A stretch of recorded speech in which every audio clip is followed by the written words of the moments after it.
All right, teammates, we are back once again. If this is your first time listening to the Move Swiftly podcast, welcome to the number one show on innovative teamwork. Great to have you. Looking forward to having you back for more. To my regular listeners, you already know how I get down. You know what I like to call myself at times, Mr. ABC. Always be connecting. And ironically, I learned that from a good friend that has been on the show, Miss J Lo, Jessica Lopez. J Lo, man, we were part of the Life Vantage Group, and she had a bunch of great business entrepreneurs that she introduced me to. And ironically, the guy I have on today is one of the people that was in that group, and we kind of lost touch a little bit, but we kept up on social media. And as this election season came about, and I was listening to some other folks that look like, particularly black males, and I was listening to how they were saying things that I actually agreed with, like really listening. I saw Jay on Fox News. I'm like, wait a minute. I know that dude.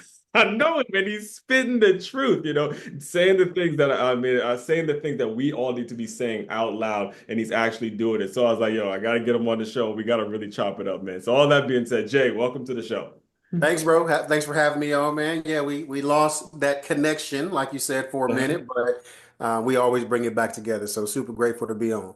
And that's the power. And before we even get into the subject, that's the power of staying course, of staying focused, and staying on your grind, and really staying connected with the right people, folks. I cannot emphasize that enough. It's your job to stay in tune when it comes to if you're serious about being successful, if you're serious about being in business. All right. So, all that being said, I remember that you had like a consulting business, and you spent some time in the Marines, and you came up understanding the value of having solid principles. So to start things off, why don't we just kind of dive into your background a little bit, and then we'll go into, I know you have something now called Disruptive Leadership, and you help people get leads and things like that. We'll get into that after you kind of give your background a little bit. Yeah, so I'm probably like everybody else, man. I won't give you the Kamala Harris version of I'm from a single parent home, Oh my, but I'm a on that military. point, I swear I used to lose. If it had like the guy that you had were on with Anton Daniels, I Yep, could yep, not watch your interviews without Anton Daniels commentary. Without him and because I couldn't take it. Like as much again, I'm a Caribbean man. I'm a black Caribbean right, man. Of right. course, I'm a former high school football coach. Identity wise, I would have loved to see somebody in there that you love, but they got to be damn qualified. I'm like, I can't take it. So Right, right. I'm glad you brought that up.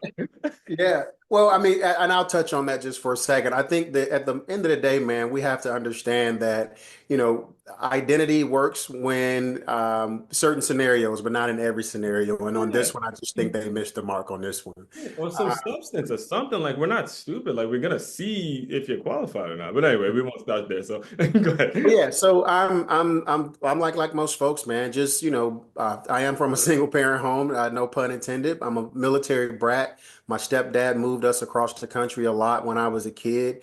Of course, didn't grow up with a silver spoon in my mouth. Had some hard times, like most folks do, when we're growing up. But one of the decisions that I made, it was actually the Air Force I joined, and it was one of the best decisions I ever made. If Mhm. not for my time in the military, I wouldn't be the man that I am today. I wouldn't understand the power of teamwork, leadership, systems, processes, etc. Right. And so, since transitioning out of the military, I've been into entrepreneurship and business ownership full time now for about 10 years, or a little over 10 years. Hmm. And it's a joy, man. It's like riding a boat out in the middle of an ocean sometimes, and the waves can get choppy. Right. But then sometimes there are some smooth sailing. So I just love helping people serve, make a positive impact, and live in a prosperous life, whether that's financially in their relationships, spiritually, or even in their health. Right. So when we're talking more specifically about the military, I'd love for you to dive into some more details about that because I have a colleague, he was actually on the show too. Shout out to Ed if you're listening. He was former military, and even now, every Sunday, I do this thing with a lady named Kimberly Blue called Stay Hired Sunday, and she looks to serve veterans when it comes to figuring out where they need to be employed, exactly how they need to go about getting a job and stuff like that. And one of the common themes is they don't don't know their worth because they have a service mindset. So when you come and you leave the military and it's like, okay, I'm in the real world and I have to sort of sell myself for a job. You guys aren't really, it doesn't come naturally because your mindset is service, service, service, service. So can you speak to that transition a little bit and how you were able to adjust when you were so used to this is what I got to do for my country, this is how I serve my people, but now I got to go in and I got to sort of propaganda, I got to sell myself, I got to use identity to get a job and all that, and you're not used to that, you know? Yeah, I understand that transition very well. When I Mhm. came out of the military, it wasn't by choice. If it was up to me, I'd still be in the Air Force today. But with the drawdown from the Iraq and Afghanistan wars, a couple 100,000 of us had to find our next opportunity. And Mhm. so my landing was really hard. I went through stress, depression, anxiety, probably, anger, Right. frustration, you name the emotions on any spectrum. I've been through them. And that's because you literally serve. Like you put your life on the line for your country. You raise your right hand and say, I will support and defend this country against all enemies, both foreign and domestic. And now, for Mhm. many of us, some of us as early as 17 years of age, but some of us, or most of us, 18, 19, we become military members and they completely strip us of our identity as a civilian. Whatever you thought you were, it no longer exists. And so Oh they my then God. rebuild you and remold and shape you into a soldier, sailor, airman, marine, or Coast Guardsman, or even now, I don't know, I think it's called a space person or something along those lines with the Space Force. But Mhm. once you transition out, you have to reinvent yourself. Yes, we are committed. We are mission driven. We are purpose driven people. And Mhm. so I think the most difficult part is for a lot of us when we transition, we don't rediscover or we don't join a new mission. And so we spiral out of control because there's not a lot of systems and processes and infrastructure in place because you think about it, whether you do 4 years or 24 years, you have a place to be every morning. You don't leave until it's up. And then while you're on, your shift, there's structure, there's rules, there's SOPs, there's, policies and procedures that you have to follow. And then when you become a civilian, you're like, what the hell is this chaos that I'm going through? Because most civilians lack a mission or purpose. They lack discipline, lack structure, lack teamwork and leadership, unfortunately. And so when we come out, it's like you got to learn how to be a civilian again, right? And so when you're in that process of trying to learn what it means to now be a civilian as an adult, Mhm. you're now also trying to learn how to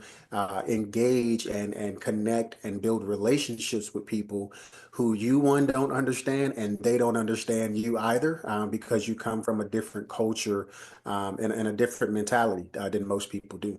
Right. So there was a first of all, thank you for your transparency, and I know it's not easy to share about your depression and the things that you were going through when you left. But the big thing that you listeners have got to take away from that, especially if you are listening and you are former military or you even former athlete, former anything that you were Hmm. driven to do whatever it is you had to do, and the day came in which it's like, hey, I can't do it anymore.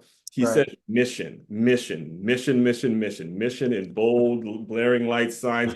Mission is that first step. All right. Yeah. And I've lived through some similar. I couldn't play football anymore. I was lost, depressed. Again, I had an injury. It was like, oh my God, I got to find something. But the mission of doing something that I love, that's what pulled me out. I'm going to go take a run. I'm going to start doing the good things. So when you're speaking about mission, what kinds of things do you do now to help people figure out what their mission needs to be on?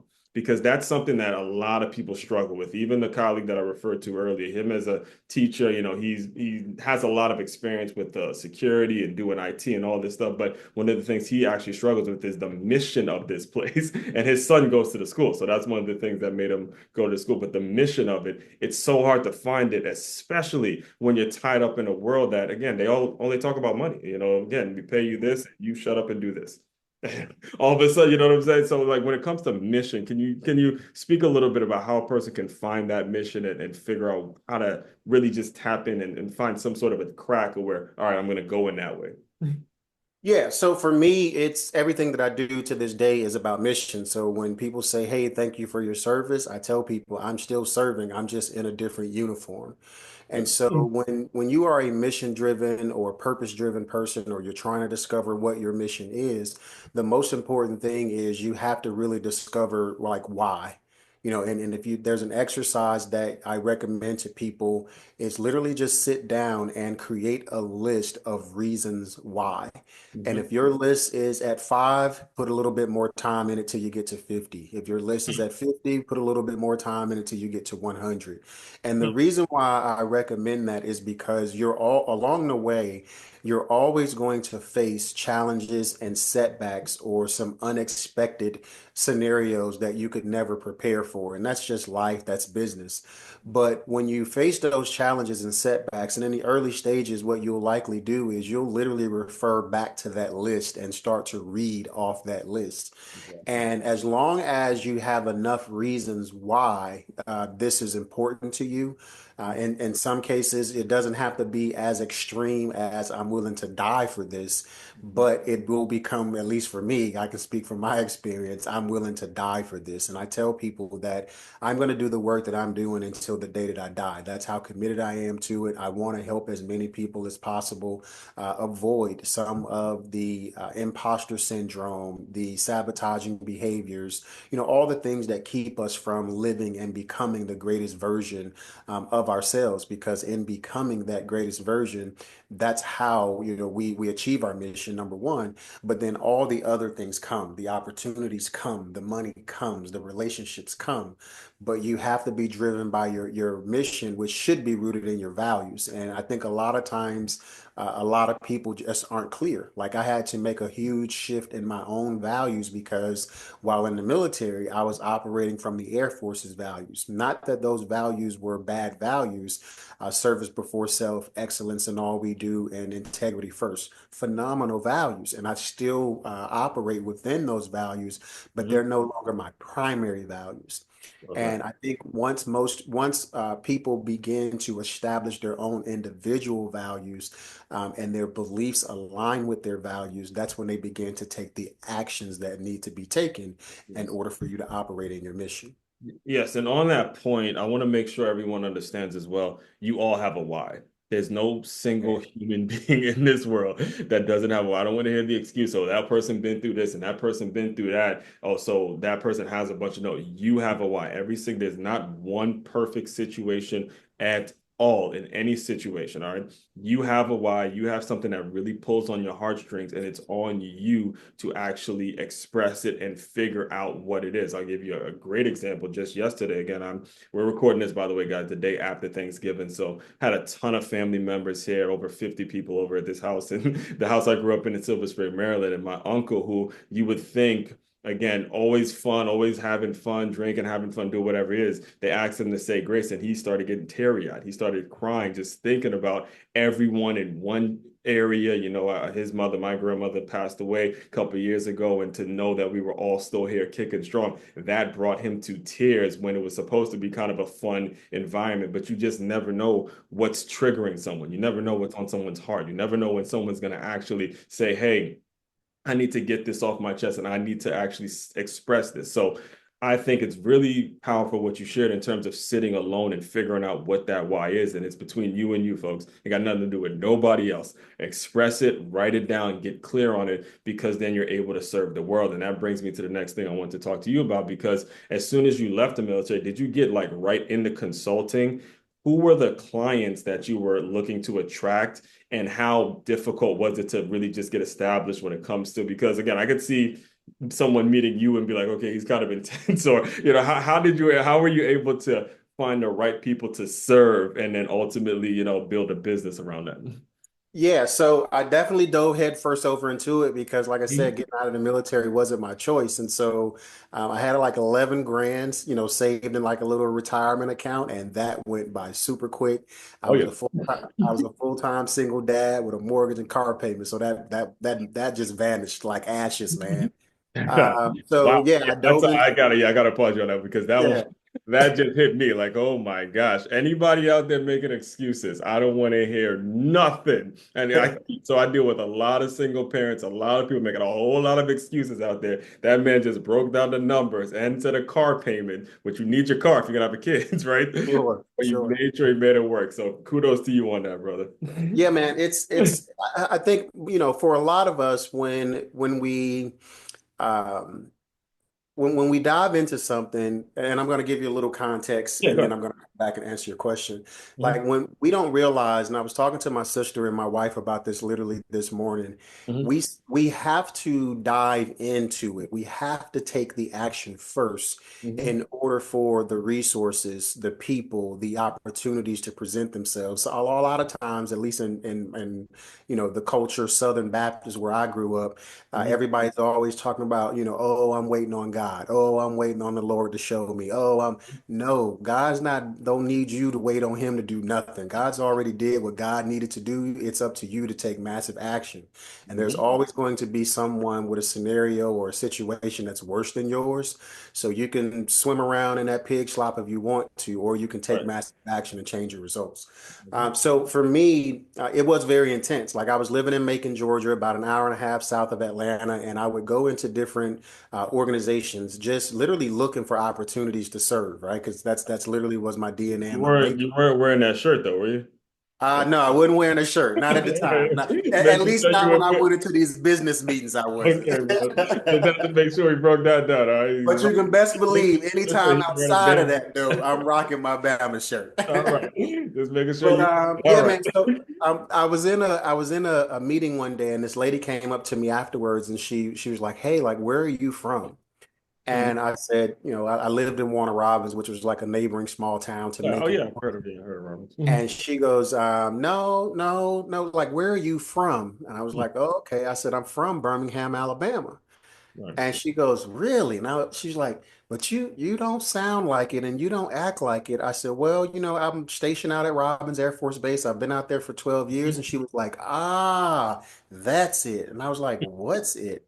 And she goes, yeah, you stick out like a sore thumb around here. Nobody thinks like that. Nobody talks like that. Nobody behaves that way around here. And right then and there's like a light bulb moment came on for me. And I was like, okay, so if who I am and the military is the reason why I am the way that I am, Yeah, I got and you. this is what's differentiating me from other civilians within my community, I Right. saw it as a huge opportunity to be able to take what I gained, what I learned, my education, training, and experience while in the military, and then help civilians gain a lot of that, like Uh, teach, train it, and got you. coach Right, it into right, civilians. right. And so, of course, it was difficult, where I was because a very rural, very small town, very small minded, very kind of status quo. I ain't gonna say kind of, Exactly. Right, definitely status quo. right. And so, of course, I went in, and there was resistance. People want to maintain their comfort zones. People want to stay doing things the way that they are. But at the same time, if you really believe that this is something that you should be doing, this is your calling, your mission, your purpose, then you're willing to endure, any setbacks or name calling and things like that. And so, it started out with me going into like nonprofit organizations, even as city governments, chambers of commerce and things like that, working with them on certain projects.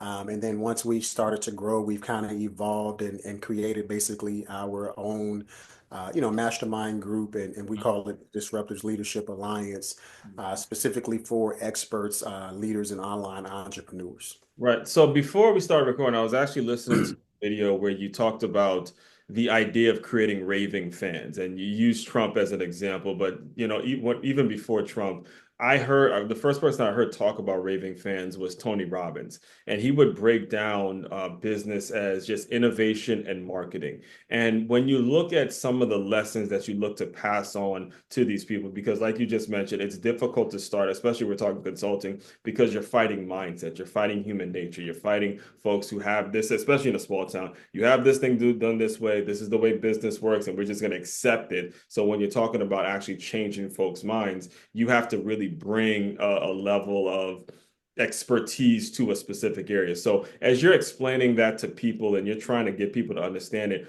what are the steps that you're taking? Like what's the free stuff you sort of give away, I guess, and make them know, let them know, hey, this is something that's for real. And this is something you eventually need to invest in. What's that process like? Yeah, so the very first step is just identifying what their present pain is. Yes. We're as with any, business, consultancy, or even a physical product business, every business is created because of your own personal pain or the pain of others. And Yes. so what the first step is we just want to get super clear on, okay, what is your pain? And you want them to be as free flowing and, and expressive as possible because all of their response to that question is going to give you all of the information that you need Hmm. in order to move through the process. And so they'll tell you what their pains are. They'll tell you basically, why they think they are in that particular pain. They'll tell you what's keeping them, from getting whatever the desire and the outcome is. Hmm. And so as you're asking basically open-ended type questions, consultative questions, I like to look at myself like a doctor when you go to the doctor's office, where the doctor just asks you, okay, well, what's the pain?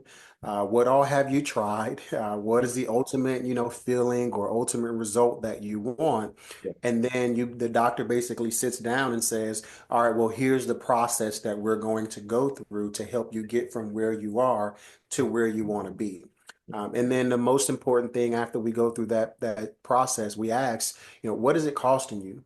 Like, what is it costing you right now? Whether it's time, whether it's relationships, whether it's money, whether it's your energy, what is it costing you to stay in your current state? Right. And then what would your life be like whenever you do have the Tylenol to this headache or the solution to this problem that you're currently experiencing?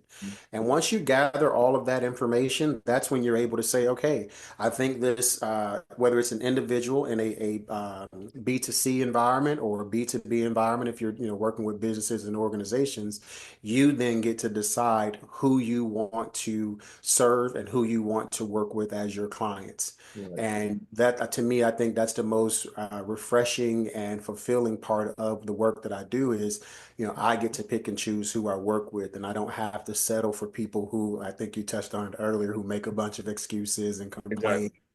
have that victim mentality. Exactly. And then to that point, when you're talking about pain and diagnosing pain, it's sometimes it's not verbal. Sometimes, especially if we're going to even use the example of Life Vantage, I spoke to folks, and even J-Lo can confirm this story. I spoke to folks that were taking about 100 different pills a day. They were Mhm. on diabetes. I mean, their solution to a problem was just, hey, I'm going to go buy more drugs and I'm Right, going to buy more drugs and I'm going to be safe because the government's going to take care of me and all that. But the minute right. them one pill, okay, they don't want to hear it. So sometimes nonverbal, yeah, the nonverbal is like, okay, that's a person I don't even want to work with because they're not even open enough Mhm. to express their pain. They're not even open enough to be honest with what they're actually going through. So when you speak on the folks that you do want to work with, what kind of a mindset do you see in your ideal client? And what kinds of things do you go after when it comes to your outreach and reaching out to people and stuff like that? Yeah, I mean, to be quite honest with you, man, I want to look in the mirror, for example. Like, do I see within a person the same characteristics that I admire in myself, right? As I'm listening. Go Yeah, ahead. as leaders, our responsibility is to grow and become the greatest versions of ourselves. And so whenever I'm sitting down and having a conversation, consultative type conversation with a, potential client, student, mentee, I'm looking to see what kind of mental character traits are they expressing. What do they value? Do we share similar values? Are they sincere about, serving people and helping people? Are they sincere about making an impact? And then are they sincere about living prosperously? I touched on prosperity earlier, and I know a lot of people think that prosperity is only about money, but I think, health, relationships, even the experiences that we have, like you touched on earlier about your uncle, normally being kind of the free-spirited, carefree, have fun kind of guy. But when he was given the opportunity to pray, Mhm. it created a phenomenal experience. And so I want to work And with people Uncle who, Banks, if you're listening, we have that on video too. So I'm just letting you know. So you what'd you can't. say? We got proof, We indisputable got proof, evidence. brother. It's on video. It's not leaving my phone. That's all I'm saying. All right, but go ahead. Yeah, but no, bro, that's I mean that's pretty much it, man. I look for people who just there's a mentality Mhm. about a person that, and I tell people it's noticeable. Yeah. Some of us have it and and then some of us just don't. And it's not a knock on anyone who doesn't, because I believe that everyone can gain it and everyone can develop different skills and different mindsets. Mhm. But when you can listen to a person, like you can really see and hear their heart. You can hear what they're passionate about. You can hear whether they're goal oriented, whether they're driven. You can like there was a guy. I'll tell you, it was a real quick story, and it's kind of made me chuckle. But I shared something in my story a couple of weeks ago, and I honestly I don't even remember exactly what I shared, but this guy, and I could probably go to my Facebook Messenger and pull it up, but this guy Mhm. pulled comments on my story, and he says, and you're crazy. Like that was all he said is like, you're crazy. Right. And sometimes I'll get a little cheeky with people, and I was like, and you're a beta male. And he comes and he literally came back to me and says, you're right. And it blew my mind that Mhm. I was throwing rocks back at him, right? So like he Mhm. called me crazy. I said, Right. you're a beta male, and that was just kind of my way of letting him know this is what I think about you. Mhm. And he says, you're right. And then maybe an hour or so later, he invited me to be on his podcast. Now, we had a phenomenal, conversation with each other, but it's certain things like, that when I have conversations with people where I'm able to just kind of look and say, okay, who Mhm. is this person? Like, where are they? What pains or challenges are they really experiencing? Because a lot of times when people say certain things, it's not about you. It's Mhm. really them. Like it's really something that they might be struggling with. And I think as leaders, we just have a responsibility. And this is something I took away from that exchange Mhm. is I didn't I was just in a space. When he said it, I was in a space and I said what I said to him. But that relationship has now led to us having a conversation about me doing something in his Facebook group. And so it's amazing how sometimes when we're looking for certain things or we react or respond a certain way, we come across people who need what you have to offer. Mhm. In his case, that's literally what it is. He wants to be a better leader. He wants to be a better father. He wants to Right. change lives and make an impact. But if we wouldn't have had that simple exchange, we Mhm. would have never even came across each other. So it's amazing how sometimes those things happen. Yes, and I'm glad you brought that up because in the current setting I'm in, I'm recording this in one of the only states I believe that was actually blue. And I was definitely concerned as I was flying from Florida here I'm glad that politics didn't really come up in the family and all that, in the family dinners and all that. Again, Right, right. I know we didn't bring up politics too much because they know I was gonna let them know the America made the right decision. I have my stuff ready for it, but it didn't come up. It didn't come up. Right. I bring that up because you face a lot of resistance. You face a lot of people that may say some things about you that are just, again, are the opposite of what they're saying they want to be because black Mm, male and, okay, he's a public endorser of Trump. When in reality, when I listen to you, you're not necessarily endorsing Trump as much as you are showing his tactics, his abilities, the positive things that he's able to do, and teaching people how to implement it in their business. There's literally a a YouTube video that you guys can go to right now where he uses Trump's tactics of creating raving fans and he transitions that and how you could be using that for your business. That's not necessarily someone that's supporting an individual. That's a person that's trying to teach you how to use what's working and apply it to your business. Ain't got nothing to do with race. Ain't got nothing to do with color. Ain't got nothing to do with the gender or whatever, Republican, Democrat, whatever you want to use to separate yourself has nothing to do with that. So can you speak on how you were able to become so like you're able to handle these attacks so easily and you're able to just move for like, okay, that's funny, and then you're able to come back. Like I've read some of your posts and it's like those shots do not affect you at all. Like you just come on with it, baby. We can go all day. So yeah. just speak to that a little bit. Yeah, so let me, in full honesty, it wasn't always like that. Like That's there what I'm were saying. It has times, to be a level of growth because when yeah, you're around it, you realize, man, these folks are lying. They're yeah. lying, and then you have to grow into it. Yeah, one thing I've learned over the years, I had she wasn't a mentor for me, but she was a speaker at an event that I attended. Oh man, probably 8, 9 years ago now. Hmm. And one of the things that she said, and she used it in the money context because she's a wealth advisor, and she said, "You'll never become wealthy as long as you care about what people think." And so, of course, you hear it and you kind of go, "Ooh, that was a good one." So 8, 9 Hmm. years, I was like, "Ooh, that's a good one." Right. But then when you start to put yourself out there and what you're doing is we're genuinely just trying to help. Like I can see, like you said, I saw some things from my own study, my own experience that Right. Donald Trump was doing. And I was like, yo, y'all, this is what he's doing. Like, just do this right here. Right. Right. And you unfortunately, some people can't separate valuable information from Hmm. their own personal feelings or Yeah. their own emotions Yeah. from the realities and of life, right? Of the Yeah. world that we live in. Exactly. And we I've had a couple conversations with people that talk about Trump derangement syndrome, and some Oh yeah, people I've heard that were a lot. Yeah. yeah, some people weren't voting for Kamala Harris. They were voting against Donald Trump. Yeah. And for me, growing up, like you said, you guys didn't talk about politics much at your Thanksgiving dinner, Right. but for me, growing up, we didn't talk about politics at all. There was just a natural, Hmm. just kind of you accepted.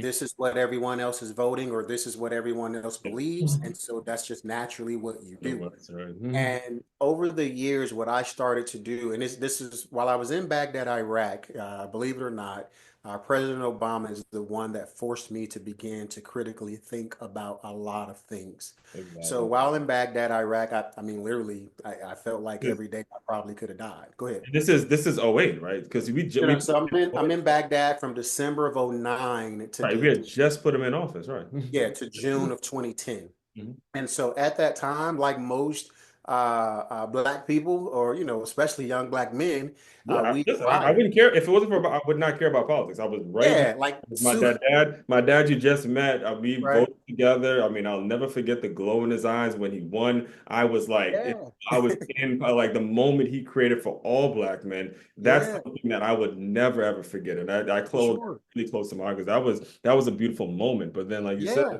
you really start opening your eyes and listening, and like, oh, hold up, there's yeah. some things going on. So anyway, go No, ahead. no, no. So it's like we all were. We were all like, okay, like there's one of us in this office now. We should all pay attention now because if one of us can make it, we all can make it. We all can do some Yes. things different. And so we need to pay attention to the nuggets he's dropping so we Yep. can figure out how we can How get to we the could. top of the game, right? That was my first time ever So voting too. I was at that age. I was sophomore in college at that point. nice. Yeah, 19 man. years old. And so I'm in Baghdad. It's June 2010. I'm getting ready to come home. I'm super excited. I had been there for 6 months, and he did a State of the Union address. Mhm. And this is how I got on Fox. I won't go too deep into it, but this is how I ended up on Fox. Right. But he was doing a State of the Union address, and he was saying some things, and I was hanging on to every word. But then he started to say some things, and I know the president is probably 20,000 miles removed from things that happen, boots on the ground wise. Yeah.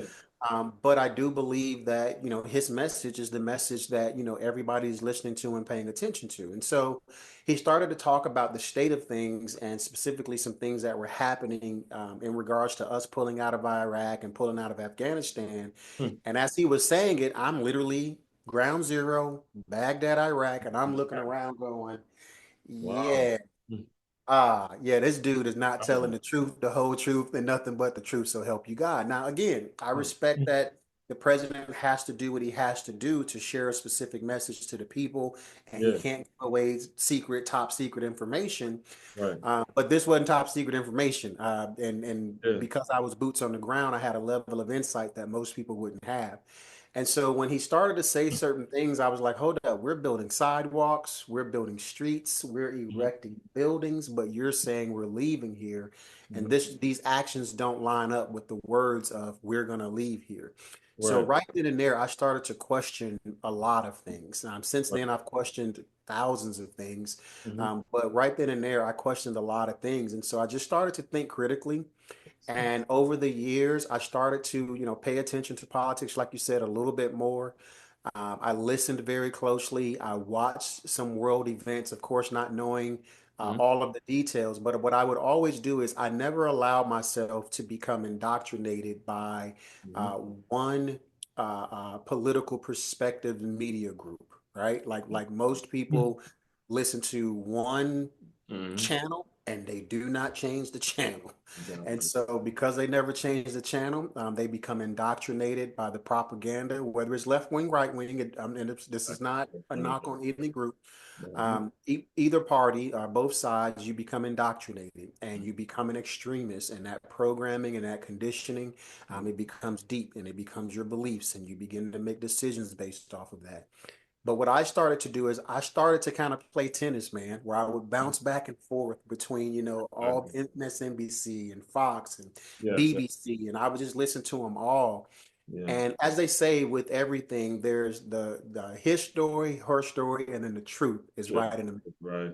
And Right. so, because I bounced back and forth through the different media sources, I was able to kind of compare and contrast, what was being said about Trump positively, say on Fox, and then what was being said negatively about him on CNN. How they were saying it is important And too. then I was able to bring them both together and go, okay. Yeah. Now, is he a man? He's a man. Yeah. Does he have flaws in his character? Yes, every man does. Will he always say or do the thing that's going to be pleasing to everyone? No, that's not leadership. Leaders, you will never be able to please 100% of the people 100% of the time. Right. However, when I look at the state of our country and I look at the state of the world, Mhm. and I have to now make a decision on what I believe is best for my family Yeah. and what I value.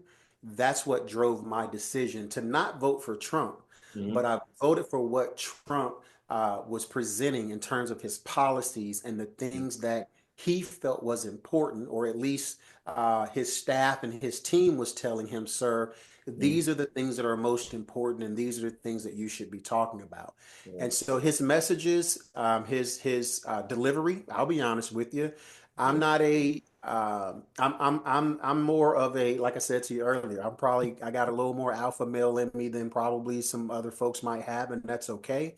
And Mhm. so whenever I'm making a decision on who I'm going to go into battle with, or who I'm going to go into war with, or who I'm going to follow, or Mhm. who I'm going to allow to lead me, there's certain characteristics that I look for. And love him or hate him, I'd go to war behind him before I would go to war behind her.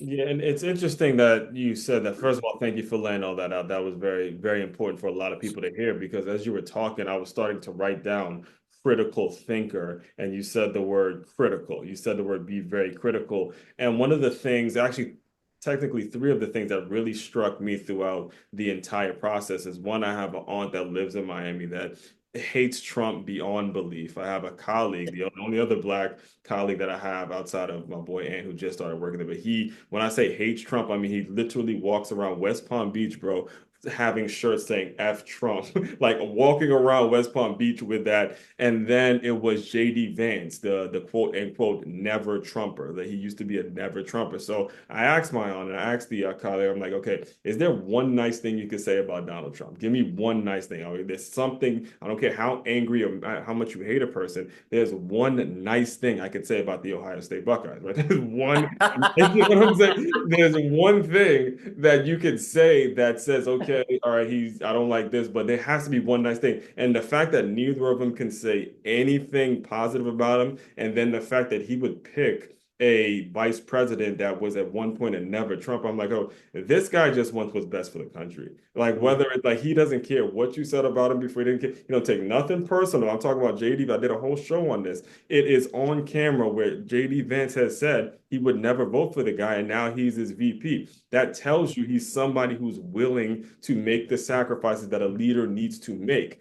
That is what you have to take away from it. You have to understand thinking critically is about saying, I'm going to let go of what happened yesterday. I'm going to let go of the egos, and who's the best to do that. And I bring all that up because I do want to make sure we mention your business and what you're doing now when it comes to disruptive leadership. Can you kind of speak on where the company is now, what you're doing for people, and I'll just kind of give you the floor a little bit to talk more about your business. I don't want to get too round on the politics part. I want to give you the opportunity to talk about disruptive leadership a little bit more, and then we'll kind of close out there. Yeah, well, and I'm gonna literally touch on critical thinking and JD Vance. Exactly, because it's the same, Go runs in on. the same, it Yeah. runs kind of in the same river. So critical thinking, I believe, is necessary for us to make the most informed decisions because you have to critique, the information that you have in order to validate whether or not it's sound in order for you to make a great decision to get the positive result or outcome Mhm. that you want. Yeah, And so I think that's what JD Vance did. He gathered all the information at that time because he was an opponent of Trump and yeah. things of nature. He And had his to. story, by the way, man, I mean, you wouldn't talk about like not having, you want to talk about like excusing having a difficult time, a difficult upbringing. Go look at JD Vance's Yeah, story. yeah, yeah. Look at his And story. so he threw rocks, and this goes back to what you were saying about building your coat like following and what Trump did.